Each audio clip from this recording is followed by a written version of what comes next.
Hi all welcome to డెనిష్ educations. రీసెంట్‌గా staff selection commission నుంచి SSC GD పోస్టులు release చేయడం అయితే జరిగిందండి. ఈ నోటిఫికేషన్‌లో సెంట్రల్ గవర్నమెంట్‌లో ఉన్న పోలీస్ కానిస్టేబుల్స్‌ని అయితే ఫిల్ చేయడం జరుగుతుంది. టోటల్ మనకి 25,487 పోస్టులు అయితే ఫిల్ చేయడం జరుగుతుంది. ఈ నోటిఫికేషన్ అయితే మనకి సింగిల్ ఎగ్జామ్‌తో ఫిల్ చేయడం జరుగుతుంది. తర్వాత మనకి రన్నింగ్ అండ్ మెడికల్ ఎగ్జామినేషన్ అనేది ఉండిద్ది. ఈ medical examination and running complete చేసుకున్న వాళ్ళలో మెరిట్ మార్క్స్ అయితే ఎవరికైతే వస్తాయో వాళ్ళకైతే పోస్ట్ ఇవ్వడం జరుగుతుందండి. ఈ నోటిఫికేషన్‌కి అయితే ఆన్‌లైన్ అప్లికేషన్ ఫార్మ్ అనేది డిసెంబర్ 1 నుంచి డిసెంబర్ 31 వరకైతే ఇవ్వటం జరిగింది. Last date of application form వచ్చేసరికి 31 డిసెంబర్ 2025 వరకైతే ఇవ్వడం జరిగింది. మనకి ఇక్కడ ఎడిట్ ఆప్షన్ అనేది ఇవ్వడం జరిగింది. బట్ ఎడిట్ ఆప్షన్ వచ్చేసరికి ₹200 పెనాల్టీతో 8థ్ జనవరి 2026 నుంచి 10థ్ జనవరి 2026 వరకైతే ఇవ్వడం జరిగింది. ఎగ్జామ్ యొక్క టెంటేటివ్ డేట్స్ అనేవి ఫిబ్రవరిలో ఆర్ మార్చి, ఏప్రిల్‌లో అయితే అనౌన్స్ చేయడం జరుగుతుందండి.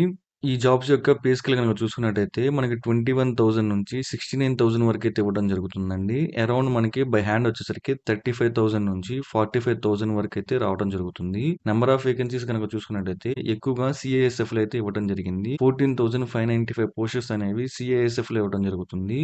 లీస్ట్ పోస్ట్ వచ్చేసరికి మనకి ఎస్ఎస్ఎఫ్‌లో ఇవ్వడం జరిగింది. మీరు పోస్ట్ ప్రిఫరెన్స్ ఇచ్చేటప్పుడు జాగ్రత్తగా ఇవ్వండి. ఎందుకు అంటే ఈ పోస్ట్ ప్రిఫరెన్స్‌ని బట్టి మన జాబ్ డిసైడ్ అయ్యిద్ది కాబట్టి ఎక్కడైతే ఎక్కువ పోస్టర్స్ అనేవి ఉన్నాయో అక్కడ మాక్సిమం ఫస్ట్ ప్రిఫరెన్స్ ఇవ్వడానికి చూడండి.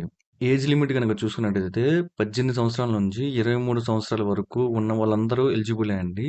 మనకి క్రూషియల్ డేట్ వచ్చేసరికి 1 జనవరి 2026కి ఇవ్వటం జరిగింది. ఈ క్రూషియల్ డేట్ అనేది మెయిన్ అండి. ఇక్కడ నుంచే మన ఏజ్ కాలిక్యులేషన్ అనేది చేసుకోవాలి. ఎవరికైతే ఎస్సీ, ఎస్టీ వాళ్ళు ఉన్నారో వాళ్ళకైతే 5 ఇయర్స్ ఏజ్ రిలాక్సేషన్ ఇవ్వడం జరిగింది. ఓబీసీ వాళ్ళకి 3 years and ex service men వాళ్ళకి 3 ఇయర్స్ ఏజ్ రిలాక్సేషన్ అనేది ఇవ్వడం జరిగింది. ఎడ్యుకేషన్ డీటెయిల్స్ గనక చూసుకున్నట్టయితే మనకి 10థ్ క్లాస్ క్వాలిఫికేషన్ మీద ఈ జాబ్స్ అనేవి ఫిల్ చేయడం జరుగుతుందండి. ఎవరైతే ఎన్‌సీసీ క్యాండిడేట్స్ ఉన్నారో వాళ్ళకి అడిషనల్‌గా మార్క్స్ అనేవి కలపడం జరుగుతుంది. ఎవరైతే సి సర్టిఫికేట్ హోల్డర్స్ ఉన్నారో వాళ్ళకి 5% మార్క్స్‌ని అంటే ఔట్ ఆఫ్ 100 అండి. అండ్ బి సర్టిఫికేట్ హోల్డర్స్ ఉన్నారో వాళ్ళకి 3% మార్క్స్‌ని అండ్ ఏ సర్టిఫికేట్ మార్క్స్ ఉన్నారో వాళ్ళకి 2% మార్క్స్ అనేవి మాక్సిమం మార్క్స్ అనేవి కలపడం జరుగుతుందండి. అప్లికేషన్ ఫీజ్ అనేది ₹100 అయితే మెన్షన్ చేయడం జరిగిందండి. ఎవరైతే SC, ST and women candidates ఉంటారో వాళ్ళకైతే అప్లికేషన్ ఫీ అనేది ఫ్రీ ఆఫ్ కాస్ట్ కింద ప్రొవైడ్ చేయడం అయితే జరుగుతుంది. నెక్స్ట్ మనకి ఎగ్జామ్ సెంటర్స్ గనక చూసుకున్నట్టయితే ఆంధ్రాలో గుంటూరు, కర్నూలు, కాకినాడ, నెల్లూరు, రాజమండ్రి, తిరుపతి, విజయవాడ, విశాఖపట్నం, విజయనగరం, ఒంగోలు, ఏలూరులో అయితే ప్రొవైడ్ చేయడం జరుగుతుంది. ఎవరైతే తెలంగాణకు సంబంధించిన వాళ్ళైతే హైదరాబాద్, సికింద్రాబాద్, వరంగల్, కరీంనగర్, సిద్దిపేటలో అయితే మనకి ఎగ్జామ్ సెంటర్స్ ప్రొవైడ్ చేయడం జరుగుతుంది. మనకి నియర్‌గా ఏ ఎగ్జామ్ సెంటర్ అయితే వస్తుందో దాన్నైతే మీరు ఫస్ట్ ప్రిఫరెన్స్ ఇవ్వండి. చాలామంది ఏం చేస్తారంటే చాలా లాంగ్ అయితే ఇవ్వడం జరుగుతుంది. ఎగ్జామ్ టైంకి చేరుకోవడం కష్టమైద్ది కాబట్టి మీరు ఎక్కడైతే నియర్‌గా ఉందో దాన్నైతే ఎగ్జామ్ సెంటర్ ఇవ్వటం అయితే బెస్ట్ అండి. నెక్స్ట్ ఈ ఎగ్జామ్ ప్యాటర్న్ గనుక చూసుకున్నట్టయితే మనకి మొత్తం 80 క్వెషన్స్ అనేవి ఉంటాయి. ఒక్కో క్వెషన్ 2 మార్క్స్ అనేది క్యారీ చేయడం జరుగుతుంది. జనరల్ ఇంటెలిజెన్స్ నుంచి 20 క్వెషన్స్ అయితే ఇవ్వడం జరుగుతుంది. 40 marks. GK and general awareness నుంచి 20 క్వెషన్స్ అయితే ఇవ్వడం జరుగుతుంది. 40 మార్క్స్‌న. ఎలిమెంటరీ మ్యాథమెటిక్స్ ఆర్ అర్థమెటిక్ గనుక చూసుకున్నట్టయితే మనకి 20 క్వెషన్స్ అయితే ఇవ్వడం జరుగుతుంది. 40 మార్క్స్. ఇంగ్లీష్ ఆర్ హిందీ ఎవరైతే హిందీ ఎలిజిబిలిటీ ఉంటారో వాళ్ళకి 20 క్వెషన్స్ 40 మార్క్స్ అయితే ఇవ్వడం జరుగుతుంది. మనకి మొత్తం 80 క్వెషన్స్ వచ్చేసరికి 60 మినిట్స్ అంటే 1 అవర్‌లో పెట్టడం జరుగుద్ది. మనకి తెలుగులో రాయొచ్చా అంటే ఇది తెలుగులో కూడా రాయొచ్చండి ఈ ఎగ్జామ్‌ని.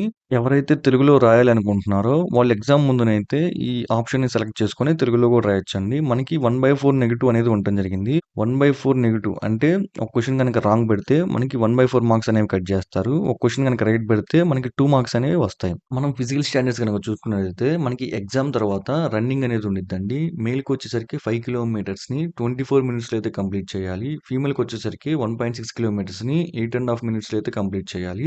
మనం పీహెచ్‌టీ డీటెయిల్స్ అంటే ఫిజికల్ మెజర్‌మెంట్ టెస్ట్ గనక చూసుకున్నట్టయితే హైట్ వచ్చేసరికి 170 సెంటీమీటర్స్ అనేది ఉండాలి. మెయిల్ వచ్చేసి. ఫీమేల్ వచ్చేసరికి 157 సెంటీమీటర్స్ అనేది ఉండాలి. చెస్ట్ గనక మెయిల్ క్యాండిడేట్స్‌కి చూసుకున్నట్టయితే 80 సెంటీమీటర్స్ అనేది ఉండాలి. ఎక్స్‌పాండ్ చేస్తే గనక 5 సెంటీమీటర్స్ అనేది మినిమమ్ పెరగాలి.